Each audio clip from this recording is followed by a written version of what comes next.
Hello. All right, I see you sipping your coffee there. Just kidding. No judgment. But today I wanted to talk briefly about some of those drinks that we use to get through a day. Soda, energy drinks, coffee, whatever it is, whatever your flavor of the day is. But first, let's talk about sodas.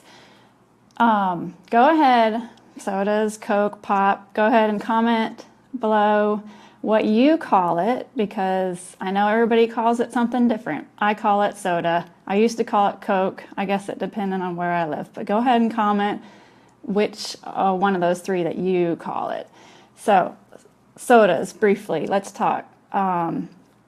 Sodas are full of sugar. We know that. We know that it has caffeine. This caffeine is synthetic, so it's man-made, not natural.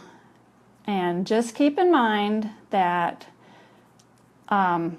sugar highs and sugar lows throughout the day are going to make you store fat. So if you're trying to lose weight, avoiding sugar is going to be one of your top priorities, because you're going to be spiking and whatever throughout the day, and that's not going to help you on your weight loss journey.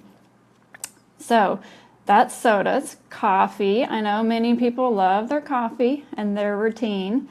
So I'm not saying eliminate your coffee.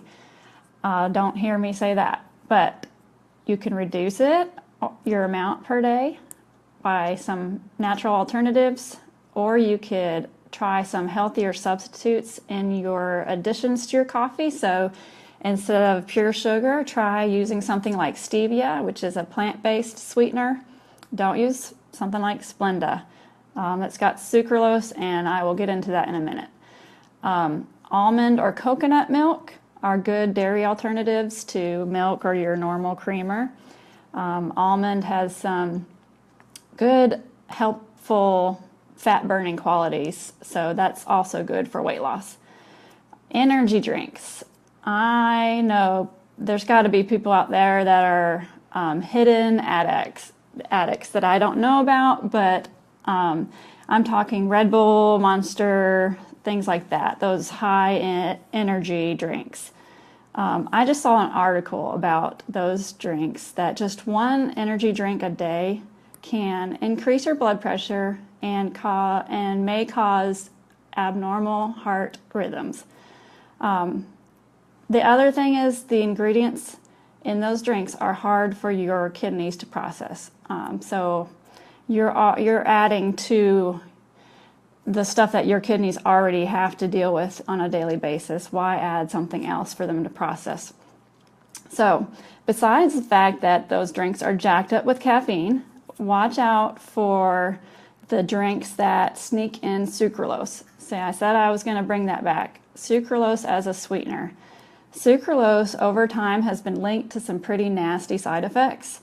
And if you're not familiar with that, and I'm talking about Splenda, that kind of brand, look it up, Google sucralose side effects, and see what I'm talking about. I'm actually probably going to do a video just about sucralose, because I didn't know how bad it was and how prominent it is that companies have put sucralose in their products. And aspartame is another one that isn't everything. I can't find a piece of chewing gum without aspartame.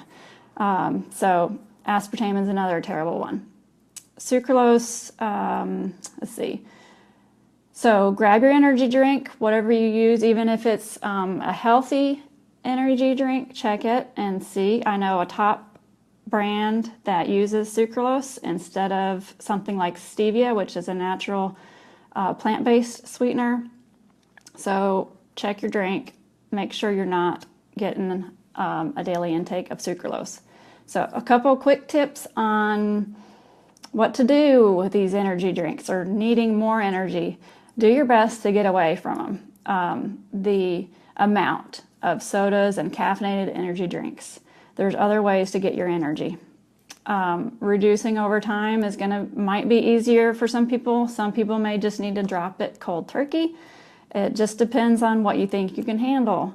And it depends on how bad your addiction to that sugar or caffeine is. I personally used to struggle with afternoon slumps and hated that feeling of not being able to keep my eyes open, especially when I was in a full-time job. That afternoon after lunch was terrible. So if you personally, even if you have eliminated all these things and are on a great clean eating diet and you're still struggling with having energy slumps, whether in the afternoon or first thing in the morning, I'd love to talk to you about some possible underlying issues that may be going on. I'm not an expert, but I've seen a lot in the past year. And hey, Claire, and I know some of the things that might be going on in addition that clean eating may not be helping completely eliminate that problem. So, all right, I'll let you get back to your coffee, and I hope you have a wonderful day.